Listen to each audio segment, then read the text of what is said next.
Okay, so today's lesson on fractions, we are looking at comparing and ordering fractions. So there's different methods to use when you're comparing fractions, and we're going to go over all three methods. You're going to have a method that you prefer, but you still have to be aware of how to use all the other methods as well. The first method is the common denominator method. The second method is graphing it on a number line. And the third method is called a cross product method. So we'll go over the first method, which is the common denominator method. So our question for all three methods, our question is going to be, is 1/3 less than or greater than 2/5? Okay, so let's look at our first method, which is the common denominator method. So we have 1/3 and we have 2/5.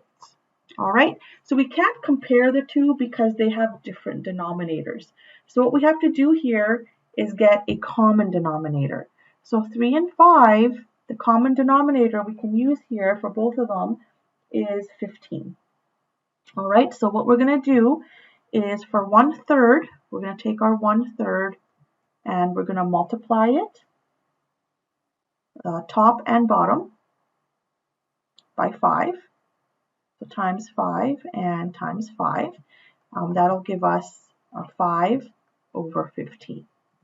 And we're going to do the same thing for the 2/5. So 2/5, to get to 15, we have to multiply the denominator and the numerator by 3. All right, so 2 times 3 and the 5 times 3, which will give me 6/15. All right, so now we have our two fractions. So now we have 5/15 or 6/15. All right, now we can compare the two because they have the same denominator. All right, so what we can see here is the 6/15 is going to be greater than the 5/15. So we would go like this. All right, so therefore, when we look at 1/3 and 2/5, the 2/5 is greater. Okay, 1 second.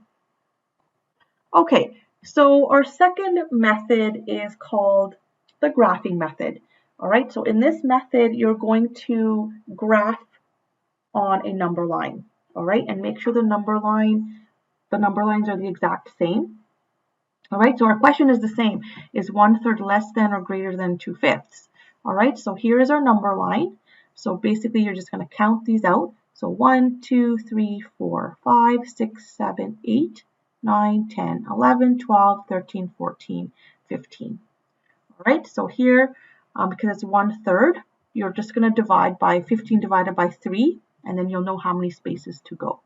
So 15 divided by 3, that gives me 5. So every 5 spaces. So 1, 2, 3, 4, 5. This is where we have 1/3. 1, 2, 3, 4, 5. That's 2/3. 1, 2, 3, 4, 5. There's our 3/3, or 1 whole. All right, same thing for 2/5. We're just going to take 15, divide it by 5. That gives me 3. So every three spaces. So 1, 2, 3. That's 1/5. 2/5 is here, 3/5, 4/5, 5/5. Okay, now you're going to see which is closer to 0. All right, so we can see that 1/3 is here. It's closer to 0 than the 2/5. 2/5 is a bit farther. So therefore, when we compare the two fractions, 1/3 and 2/5, same as what we saw before. 2/5 is larger, 1/3 is smaller. All right, so that is how you would do it on the number line. All right, so same question. We're comparing 1/3 or 2/5. So 1/3 and 2/5. This is called the cross product method. So what we're going to do is we're going to multiply 1 times 5, so the 2 diagonal, and we're going to put the answer up top. So 1 times 5 is 5. We're going to put that up top. Then we're going to multiply the 3 times 2, which is 6. And now you just compare these two numbers, 5 and 6. So 6 is greater So therefore, I'm just going to rewrite it here. So therefore, the symbol will look like that. All right, let's do another example of that. Let's say we had 7/9 or 5/6. All right, so again, cross product method, you multiply the two diagonals together. So 9 times 5, that's 45. 7 times 6 is 42. So 45 is greater. So when we look at the two fractions, it will look like that. Okay, so 7/9 is less than 5/6. Cross product method, so again, you just multiply diagonally. Okay, so looking at our first example, we have 7/9 and 5/6. So we need to find a common denominator. So when we look at 9 and 6, our lowest common multiple, to find our common denominator, it would be 18. All right, so we had to multiply 9 times 2 to get to 18. So therefore, we have to multiply the 7 times 2, which gives me 14. Next, we have 6. To get to 18, we had to multiply by 3.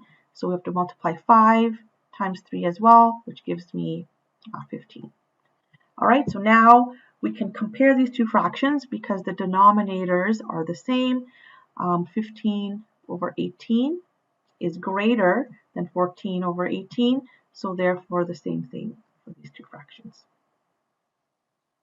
All right, our next example, we have 5/8 and 3/5. So we have to find a common denominator. So 8 and 5, our lowest common multiple to get to our common denominator, it is 40. So put 40 for both denominators. So 8 times 5 gives me 40. So therefore 5 times 5 gives me 25.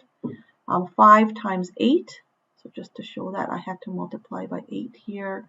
And for this one, I had to multiply by 5. All right, 3 times 8 is 24. All right, so now because they're both, they both have the same denominator of 40, we can now compare the numerators. So 25 is greater than 24. So a fraction, our symbol will look like this. So 5/8 is greater than 3/5. All right, so our next example here, plot each pair of fractions on a single number line and then circle the smaller of the two fractions. So our example is for 2/3 or 3/4. All right, so counting out our number line here, we have 1, 2, 3, 4, 5, 6, 7, 8, 9, 10, 11, 12. So 12 divided by 3, so every 4 spaces is where we'll have our fraction. So we have 1/3 here, 1, 2, 3, 4. There's our 2/3, and then our 3/3 would be here. And then same thing we're going to do for try to find our 3/4. So 12 divided by 4 is 3. So every 3 spaces. So here's 1/4, and then 2/4, and then 3/4. All right. So now we can compare, and we can say our 0 is here, and so 2/3 is closer to 0 than the 3/4. All right, so therefore, that is how our symbol would look. All right, so our last slide here, we are using the cross product method of comparing fractions. All right, so we have 4/5 and 7/8. So cross product method, we're going to take our 5 times 7, and we're just going to put it up top here. That's 35. Then we have 4 times 8. That gives me 32. Now we're just going to compare those two and see which one is greater. So 35 is greater than the 32. So therefore, 7/8 is greater than 4/5. All right, let's try our next one. So we have 5/6 compared with 4/5. So again, cross multiplication. So 6 times 4, that gives me 24.